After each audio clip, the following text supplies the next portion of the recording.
कल्पना कीजिए, अगर हनुमान और बाली का वास्तविक युद्ध हो जाता तो क्या होता? क्या सच में बाली इतना शक्तिशाली था कि वह स्वयं श्री राम को भी चुनौती दे सकता था? और सबसे बड़ा प्रश्न, आखिर श्री राम ने बाली को सामने से युद्ध करके नहीं बल्कि छिपकर क्यों मारा? क्या यह भय था या धर्म की कोई गहरी रणनीति? इस रहस्य को समझने के लिए हमें पहले बाली की शक्ति को समझना होगा। किष्किंधा का राजा बाली साधारण योद्धा नहीं था। कथाओं के अनुसार वह इंद्र का धर्मपुत्र था और उसे एक दिव्य माला प्राप्त थी जिसे धारण करते ही उसकी शक्ति कई गुना बढ़ जाती थी। इतना ही नहीं, कठोर तपस्या से प्रसन्न होकर ब्रह्मा ने उसे एक अद्भुत वरदान दिया, जो भी उससे युद्ध करेगा उसकी आधी शक्ति स्वतः बाली में समा जाएगी। सोचिए, कोई भी योद्धा चाहे कितना ही बलवान क्यों न हो, जैसे ही वह बाली से टकराए उसकी ही ताकत बाली को और शक्तिशाली बना दे। यही कारण था कि बाली लगभग अजेय माना जाता था। उसी समय लंका का राजा रावण भी अपने पराक्रम और अहंकार के चरम पर था। जब उसे बाली की शक्ति का समाचार मिला तो वह युद्ध की चुनौती लेकर किष्किंधा पहुंच गया। परंतु जैसे ही युद्ध प्रारंभ हुआ, बाली के वरदान ने अपना प्रभाव दिखाया।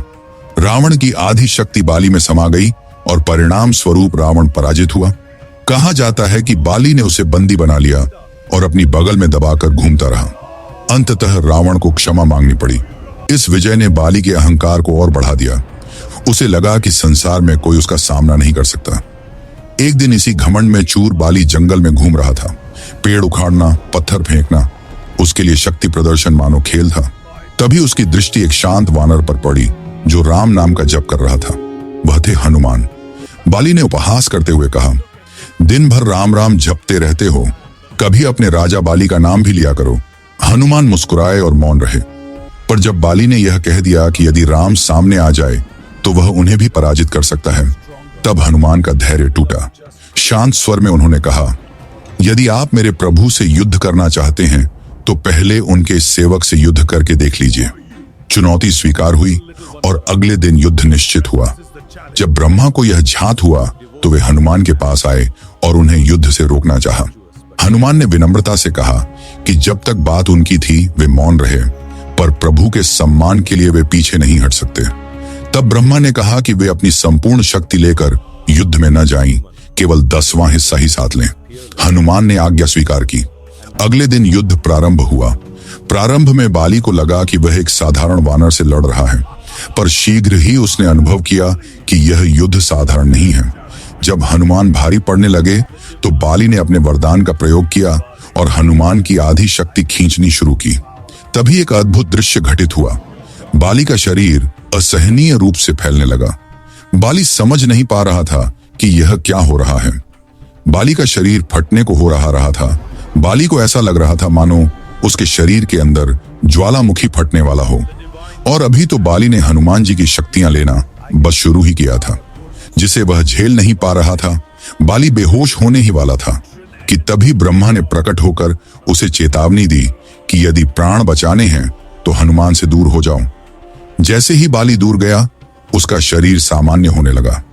तब उसे झांत हुआ कि हनुमान की शक्ति असीमित है। उसका अहंकार उसी क्षण टूट गया और उसने हनुमान से क्षमा मांगी। हनुमान ने कहा, यदि क्षमा मांगनी है तो मेरे प्रभु से मांगो, मैं तो उनका सेवक हूं। अब प्रश्न उठता है कि श्री राम ने बाली को छिपकर क्यों मारा? इसका उत्तर केवल शक्ति में नहीं, धर्म में छिपा है। बाली ने अपने भाई सुग्रीव का राज्य छीन लिया था, जो धर्म के विरुद्ध था। एक क्षत्रिय का कर्तव्य है कि वह अधर्म का दंड दे। राम ने सुग्रीव को वचन दिया था कि वे न्याय स्थापित करेंगे। साथ ही यदि राम सीधे सामने आते तो बाली अपने वरदान के कारण उनकी शक्ति ग्रहण करने का प्रयास करता। किंतु राम स्वयं विष्णु के अवतार थे। उनकी दिव्य शक्ति को कोई सीमित नहीं कर सकता। संभव था कि बाली उसी क्षण नष्ट हो जाता और ब्रह्मा के वरदान की मर्यादा भंग होती। इसीलिए राम ने रणनीति अपनाई और दूर से बाण चलाकर अधर्म का अंत किया। इस कथा का सार यही है कि शक्ति का घमंड अंततः विनाश की ओर ले जाता है, जबकि भक्ति और विनम्रता अमर बनाती है। बाली शक्तिशाली था, पर हनुमान असीम थे, क्योंकि वे भक्ति के प्रतीक थे। इसलिए आज भी संसार में हनुमान का नाम श्रद्धा से लिया जाता है। अगर आज की कहानी आपको अच्छी लगी हो तो लाइक, सब्सक्राइब और कमेंट जरूर करें। जय श्री राम।